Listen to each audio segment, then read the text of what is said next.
The one engine transplant not mentioned in our Datsun 1600 feature in the previous video was the SR20 Turbo.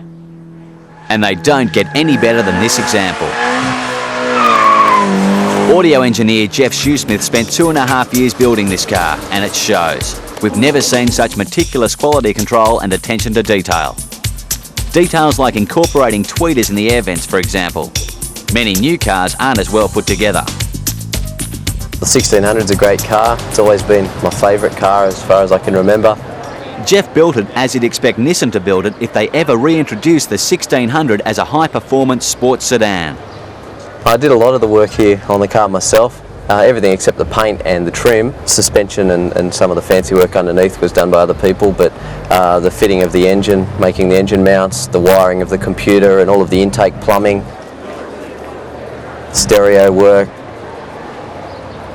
the actual fitting of seats and making different bits and pieces of brakes fit together. I did all of that. It's a quality package that's not too extreme in any one area other than performance. And there's no shortage of performance.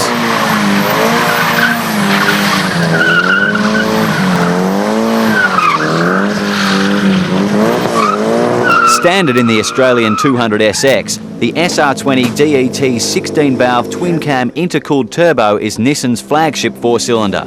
In standard form, it's good for 200 horsepower. In a car weighing less than 1,000 kilos, the power-to-weight ratio is better than a WRX.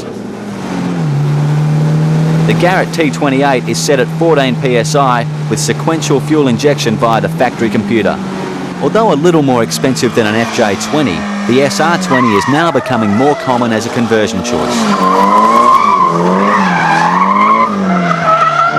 So to see how it compares, Peter Papacinas brought along his orange FJ20.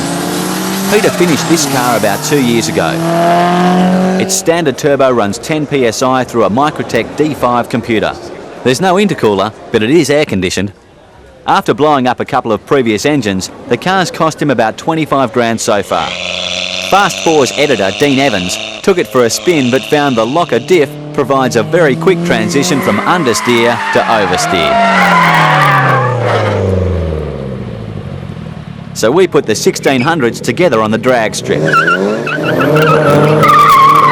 Over two almost identical runs, the G-Techs recorded a best of 14.6 for the SR and 14.75 for the FJ, both at 102 miles per hour. At a recent street meet, Jeff got that figure down to 13.8. At the same meeting, Stephen Fisher's SR20 managed a 13.1 at 104 miles per hour, but he runs a front-mounted intercooler rather than Jeff's top mount.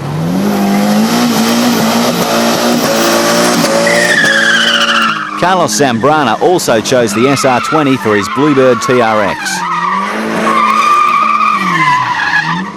It took 6 months for BD4s to build using the standard computer, huge custom intercooler and various HKS products.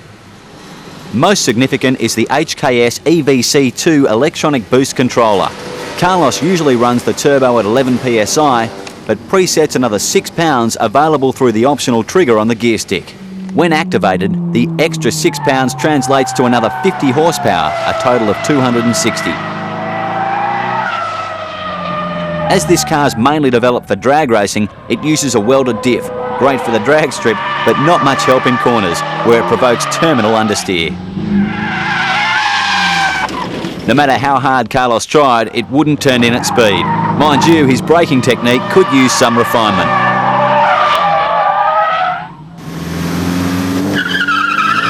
But racing Jeff's 1600, it was a different story.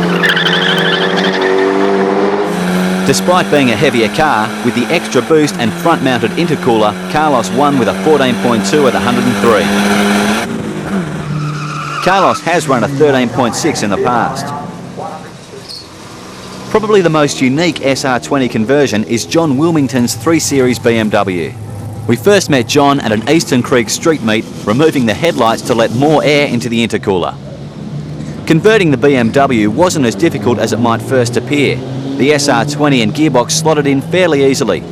No cutting was needed. The engine even fitted the original BMW crossmember. He added Toyota Supra engine mounts, a 5 Series LSD, custom tail shaft, custom intercooler and a Commodore clutch. And the interior was freshened up with a complete refit from Roman Autotech. On the drag strip, a rear CV joint exploded at the start of his second run, so he didn't spend too much time on the track. Figure it better next time.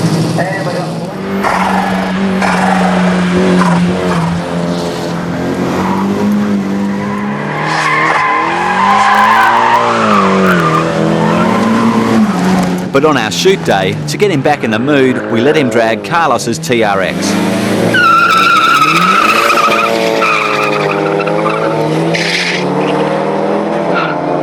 The G-Tech showed another 14.2 for Carlos, 14.6 for John.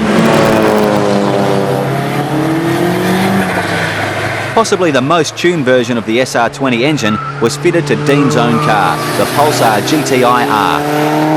But his run of success ended on SS15 when the engine made a loud noise and burst. Developed in 1990, Nissan produced the GTI-R to compete in selected rounds of the 91 and 92 World Rally Championships.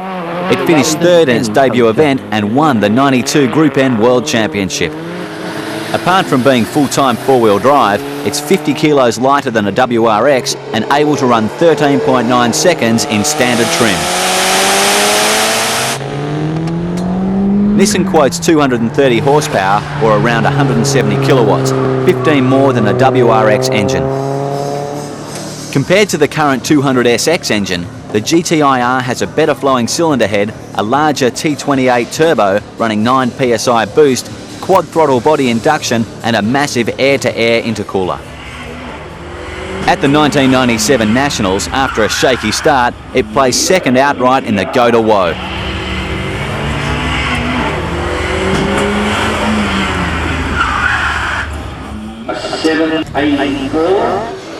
Dean has since fitted intake and exhaust mods, turned up the boost to 16 psi and run a 13.2 at 102 miles per hour. So with four very similar engines, we put them all on the drag strip together. Four-wheel drive can be a distinct advantage.